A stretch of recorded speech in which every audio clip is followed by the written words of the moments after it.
जय भीम सर्वांना. तुम्ही पहिला ना हा व्हिडिओ तू बघा. सक्षम ताटेसोबत तू मृत्यूनंतर लग्न केलं होतं. काय नेमकं काय कशी घटनाक्रम कसा होता? मी तर एकदम प्रामाणिकपणे त्यांच्या घरी गेलेले होते. त्यांना मी वचन पण दिले होते. त्यांचं म्हणणं एकदम बरोबर आहे की मी त्यांना वचन दिले होते. त्यांचा मुलगा म्हणून मी त्यांचा सांभाळ करणार, त्यांच्यासोबत शेवटपर्यंत राहणार. आणि पण त्याचा भाऊ माझ्यासोबत बरोबर वागत नव्हता. एकदम असं बॅड इंटेन्शन होते त्याचे मला घेऊन. मला असं टच करत होता. तो मी त्याच्या घरी सांगितलं, त्याच्या मम्मीला, आजीला, अंकलला वगैरे, पण कोणी माझ्यावर विश्वास नव्हते करत. सज्ञान आहे, मी स्वतःचे निर्णय स्वतः घेऊ शकते. मला तिथे त्रास असल्यामुळे मी माझ्या घरी निघून आलेले आहे. बरं, सक्षम ताटेवर तुझं प्रेम होतं, त्याची तुझ्याच कुटुंबियांनी हत्या केली, काय म्हणणं त्याचं? हे सर्व त्यांनी मला इमोशनल ब्लॅकमेल करून बोलू घातलेलं आहे. आणि मी त्या टाइमला खूप असं म्हणजे मला सदमा लागल्यासारखं झालं होतं. समजत नव्हतं की मी काय बोलू काय नाही. त्यांनी जसं जसं मला गाईड केलं तसं तसं मी बोलत राहिले. मानलं पाहिजे तुला.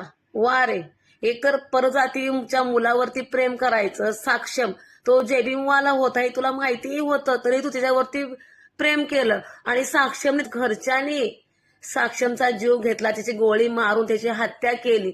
त्यावेळेस तू मीडियासमोर लय मोठं मोठं बोलायचीस की माझे घरचे आरोपी आहे, त्यांना शिक्षा झाली पाहिजे फाशीची वगैरे म्हणून. मग तुझं कुठं गेलं? म्हणजे तुझं पलटी खायची तुला सवय लागलीच आहे अगं. आणि सरळ सांग ना की माझं आयुष्य आहे, माझी जवानी आहे, मी इथे का घालू म्हणून. का तू त्या मुलावरती आरोप घालत आहेस? का त्या मुलाला म्हणतेस, घरच्याला सांगतेस की साक्षमच्या भावाने माझ्या अंगावर टच करतो, हे करतो, मग तू घरच्याला सांगतेस? थोडं तुला लाज वाटली पाहिजे. खरं तर ना हे गुन्हेगारी ना तुझ्या घरचे आहेत.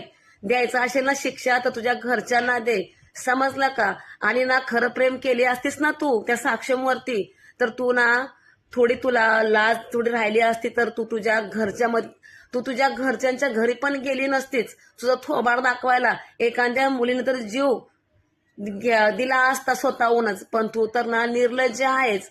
तू तर स्वतःचा जीव वाचवण्यासाठी आपलं जवानी आपलं आयुष्य आहे कसं इथे घालायचं म्हणून तू त्याच्या साक्षमच्या घरच्यांना तू आरोप लावत आहेस. तू किती बिंडोक आणि निर्लज्ज मुलगी असेल. खरंच मुलांनी ना परजाती मुलीवरती प्रेम तर करूच नये, ह्याच्यावरती भरोसा तुटतो आणि मुलांचा त्या जीव जातो. जय भीम, जय संविधान.